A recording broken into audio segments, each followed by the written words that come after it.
our master Google Sheet that had every role that we approved in our plan.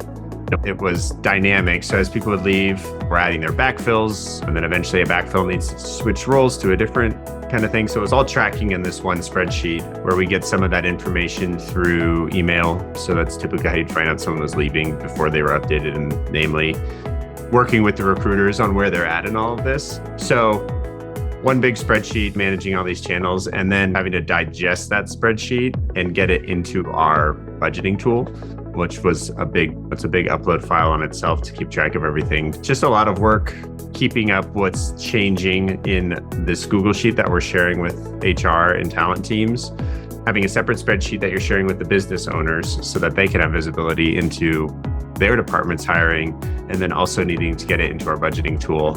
And while this is happening, there might be promotions happening and things like that, which are all handled in different ways.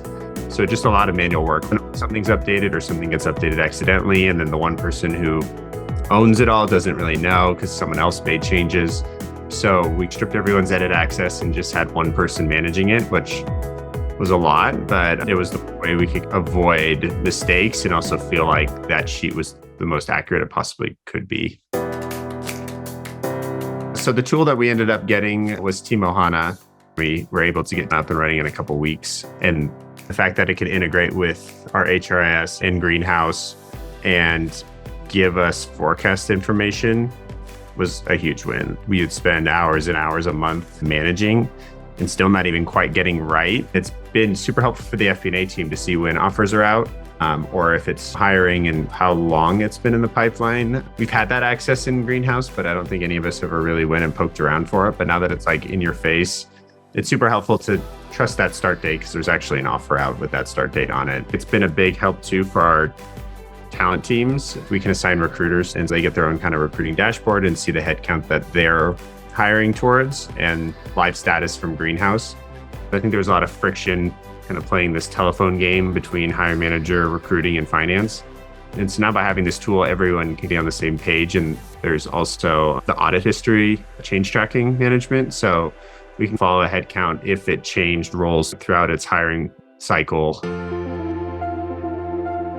It's saved us a ton of time, especially coming into a new fiscal year. It made our planning process a lot smoother, and it added a lot of confidence going into our plan that we weren't missing anything. The person who was fully managing this process, he's actually spending zero time on this. He's doing completely other things. Our next step is to roll it out to the hiring managers themselves. We've had it out with our head of engineering for the last few weeks. He's been loving the dashboard and getting the org chart insights that he's been able to get out of it, which was really painful, and namely before. But just having a tool that I can trust is accurate when approvals come through has saved me a lot of time. And I think it's given the finance team a lot of confidence